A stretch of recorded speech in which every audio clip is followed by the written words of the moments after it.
কেন তাকে এভাবে ফেলে রাখা হয়েছিল, এটাই বারবারই আমার খালি একটা কথাই মনে হয় যে কেন ওনাকে এভাবে ফেলে রেখেছিল। আমি জানি না, আমার কাছে এটাই তো মনে হয় যে এটা কেন থাকবে এভাবে। আর তার কথার সাথে আমি কাজের কোনো মিল পাই না। ও যে বলতেছে যে আম্মু নিষেধ করেছে, কিসের আম্মু? সে তো তার আম্মু না। আর সবচেয়ে বড় কথা হচ্ছে যে একজন ব্রেন স্ট্রোকের রুগী কিভাবে নিষেধ করে যে আমাকে নিও না, তখন তো তার হুঁশ থাকারই কথা না। আমি জানি না, আমার কাছে এটা তো আমি বলতে পারবো না যে তার ভিতরে কি ছিল, কি কাজ করেছে, কেন হসপিটালে নেয় নাই, কেন আমাদেরকে জানায় নাই, কেন আপনাদেরকে জানায় নাই, এতটা গোপন রাখার কারণটা আমি জানি না।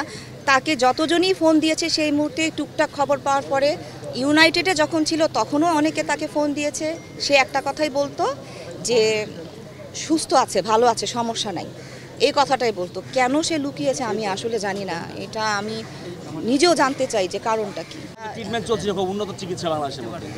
হ্যাঁ, কিন্তু ওখান থেকে আবার পিজিতে নিয়ে গেছে শুনলাম। এখন কি কারণে সেটাও তো জানি না। আসলে মনির সাথে বসলে, সেগুলো নিয়ে কথা বললে তখন বোঝা যাবে। তাকে নিয়ে বসার সময়টা তো আমরা কেউ পাইনি।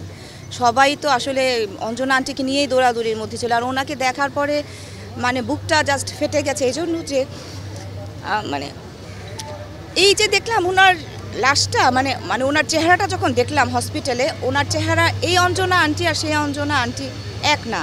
হ্যাঁ, মানে আমার কাছে কেমন যেন একটু বলার নাই। বলছিলেন যে আসলে একটু খরচ বেশি হয়ে যাচ্ছে ইউনাইটেডে, আসলে কি টাকা পয়সা অভাব ছিল কিনা আসলে ট্রিটমেন্টের ক্ষেত্রে? আসলে কার ঘরের ভিতরে কি হচ্ছে আমরা কিছু জানি না, তবে ওনার টাকা পয়সার অভাব থাকার কথা না। হ্যাঁ, ওনার তো আসলে কিছুদিন আগেও নাকি শুনলাম উনি জায়গা টাকা বিক্রি করেছিলেন, হ্যাঁ, অনেক কিছুই। এখন আসলে ঘরের যে ছিলেন, যারা ছিলেন তারাই বলতে পারবে যে ঘটনাটা কি হয়েছে। ইউনাইটেডে শুনলাম 5 লাখ টাকার মতো বিল এসেছিল, তো সেটা তো কমপ্লিট হয়েই গিয়েছিল। জানি না কি আসলে। না না, চিকিৎসার অভাব না। চিকিৎসা যখন আমরা সবাই জানতে পেরেছি, শিল্পী সমিতি জানতে পেরেছে, আপনারা জানতে পেরেছেন, আমরা সবাই কিন্তু ঝাঁপিয়ে পড়েছি তখন। কিন্তু এটা যদি আরো আগে হতো তাহলে এটাকে কি আপনি অবহেলা বলবেন? রাইট, অবশ্যই অবহেলা। অবশ্যই একটা মানুষ যদি এভাবে বিছানায় পড়ে থাকে, তাকে হসপিটালে নেওয়া হচ্ছে না, তো এটা কি আপনারা বলেন যে কি এটা অবহেলা না?